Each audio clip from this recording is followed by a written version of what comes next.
स्वागत है बच्चों आप सभी का अपने YouTube चैनल एडुकेट एकेडमी में। मैं गौतम प्रसाद। आज का बच्चों जो हमारा जो टॉपिक है हम जिसके बारे में जानेंगे वो है BA programme first year semester first. ये बच्चों इसमें हम आज जो बात ये सॉल्यूशन जो हम आंसर करेंगे इसका ये हमारा आधुनिक भारतीय भाषा और हिंदी भाषा और साहित्य। ये बच्चों टोटल 100 मार्क्स का आता है जिसमें कि हमें 2 क्वेश्चंस करने हैं 1 एंड 2, ठीक है ना। तो हमें 2 ही क्वेश्चन अटैम्प्ट करने हैं। 100 मार्क्स से 50-50 मार्क्स का है। तो चलिए हम स्टार्ट करते हैं किस किस तरीके से हम करेंगे जिस तरीके से हम 90 नंबर लेकर आ सकते हैं। आप इस वीडियो को देखने के बाद 90 नंबर आसानी से लेकर आ सकते हैं। यदि आपको ये वीडियो पसंद आए तो लाइक शेयर कमेंट जरूर कीजिएगा, ठीक है ना। चलिए स्टार्ट करते हैं बच्चों। सबसे पहले बच्चों हम जो बात करेंगे हमारा है कइवर बिहारी के बारे में। तो बिहारी के बारे में हम पूरी परिचय देंगे आपको, जीवनी परिचय, उन्होंने किस साहित्य में क्या लिखा, कौन से कवि थे, ये सारी चीज़ों के बारे में।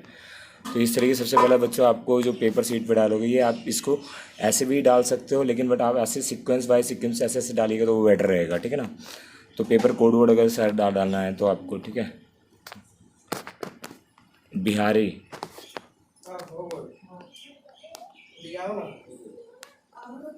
कइवर बिहारी साहित्य का परिचय दीजिए। तो कवि बिहारी लाल जो थे वो हिंदी साहित्य के रीतिकाल के प्रसिद्ध कवि माने जाते हैं बच्चों। और बिहारी लाल का जन्म जो है बच्चों सन 1992 में हुआ, ग्वालियर में हुआ, ठीक है ना।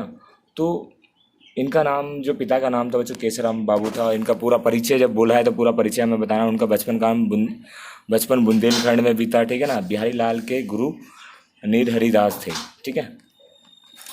अब कइवर बिहारी की जो रचनाएं हैं, ठीक है ना, तो इन्होंने लिखी थी, बिहारी सत्सई लिखी थी, ठीक है ना। ये इनकी बहुत बड़ी रचना है जिसमें इनकी कोई काफ़ी पंक्तियाँ मिलती हैं, हमें पद मिलते हैं, दोहे मिलते हैं। और उन्होंने कम से कम तथापि लगभग 200 दोहे उन्होंने क्या किए, अति उत्कृष्ट माने जाते हैं। सत्सई में ब्रज भाषा का प्रयोग किया इन्होंने। ब्रज भाषा का बहुत अच्छा ज्ञान था जिसके कारण इनको सर्वश्रेष्ठ सम्मान भी दिया जाता है, ठीक है ना। अब आते बच्चों बिहारी लाल का हिंदी साहित्य किस तरीके से रहा।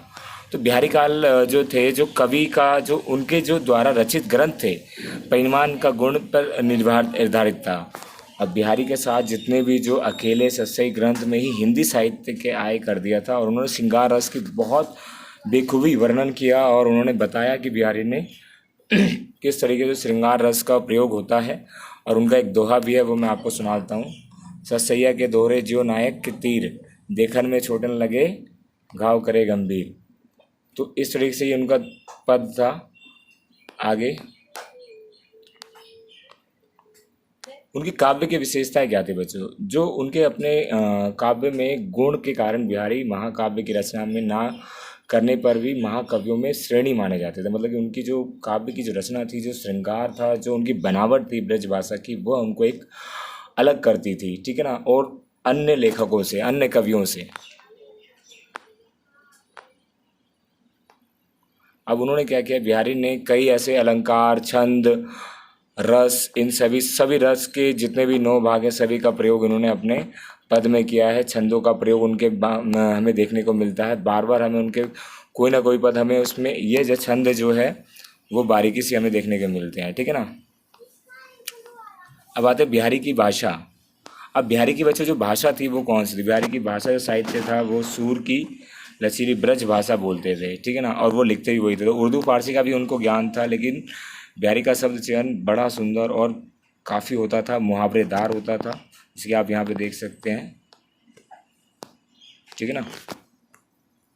ये नोट्स आपको पीडीएफ में भी मिल जाएंगे बच्चों, ठीक है ना। अब आते हैं हम नया क्वेश्चन जो है हमारा, हम उसके बारे में डिस्कशंस करते हैं। अब ये जो हमारा पहले इसमें ही देख लेते हैं। बिहारी सत्सई के 3 माने थे, नीति, भक्ति, श्रृंगार, इस सभी के उन्होंने दोहे दिए हैं। अब एक है हमारा बच्चों एक नया क्वेश्चन जो है जो कि हम करते हैं वह है परिभाषा। इन नियमों के जब प्रसंग में अथवा उपयोग किया जाता है। तो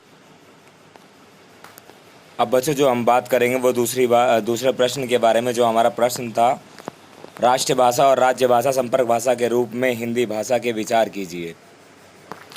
जैसे कि बच्चों मैंने आपको पहला बता दिया बिहारी के परिचय के बारे में, बिहारी के पूरे दोहे के बारे में, ये सभी चीज़ मैंने आपको जानकारी दे दी। अब आते हैं हम दूसरे क्वेश्चन के बारे में। जो दूसरा क्वेश्चन कहता क्या है बच्चों, ठीक है ना। तो बच्चों दूसरे क्वेश्चन में हमसे पूछा राष्ट्रभाषा क्या है और राज्य भाषा के संपर्क में भाषा के रूप में हिंदी भाषा का विचार करना है। तो जैसे कि हमें पता है देश की भाषा जो है हमारी राजनीतिक, धार्मिक, सांस्कृतिक आदि इन सभी से क्या है, राष्ट्र के स्वार्थिक प्रयोग में की जाती है राष्ट्रीय भाषा, ठीक है ना। उसमें देश की संस्कृति एवं उसमें बहुमूल्य आदर्शों अन्वित होते हैं। दूसरी चीज़ बच्चों उसमें क्या होता है, संपन्न साहित्य का समर्थन होती है। देश के अन्य भाषाओं के बिना उनकी प्रगति नहीं हो सकती, किसी भी, चाहे वो हमारी कविता ही क्यों ना हो, पंक्तियाँ क्यों ना हो, चाहे अखबार ना क्यों ना हो, तो ये सभी राष्ट्रभाषा पे ही डिपेंड करती है। तो हमारा ये जो राष्ट्रभाषा हुई राजनीतिक और सांस्कृतिक दृष्टि से कारणों के कारण देश भर में प्रचलित हुई। दिल्ली निवासी मुसलमान शासकों के साथ पूरे भारत में फैल गई और कश्मीर से कन्याकुमारी तक अटक कर पारस्परिक विचार विनिमय में रह गई। सांस्कृतिक आदान प्रदान के माध्यम से हिंदी को बहुत प्राप्त हुई और राष्ट्रभाषा का पद प्राप्त हो गया। मतलब ये भाषा, ये जो राष्ट्रभाषा थी हमारी, एक उत्तर से लेकर दक्षिण से लेकर पूरा पश्चिम तक पूरे हर एक क्षेत्र में बोली जाने लग गई, जो कि इसका पूरा विस्तार हुआ, अधिक संख्या में बोले जाने लगे, जिसके कारण हिंदी को राष्ट्रभाषा घोषित कर दिया गया बच्चों। अब इसी में जब हमारी बात आती है, हम बात करते हैं आगे की ओर। समय समय पर बच्चों क्या हुआ, भाषा का अधिनियम भी लागू हुआ। जैसे कि आपको पता है भाषा के बारे में कानून भी बनाए गए। द्विभाषी स्थिति के रूप में अंग्रेजी सह राजभाषा बनी रही और 1976 में राजभाषा नियम में संपूर्ण भारत में प्रवृत्त नहीं हो सके। तमिलनाडु छोड़ दिया गया। तमिलनाडु में हिंदी भाषा का प्रयोग नहीं था क्योंकि वहाँ पे विरोध किया गया क्योंकि वहाँ पे अंग्रेजी बोलने वाले अधिक लोग हैं। अब आते हैं बच्चों, हमारा यहाँ पर है राज्य भाषा के रूप में हिंदी। अब राज्य भाषा के रूप में हिंदी, जैसे कि बच्चों आपको पता है हमारे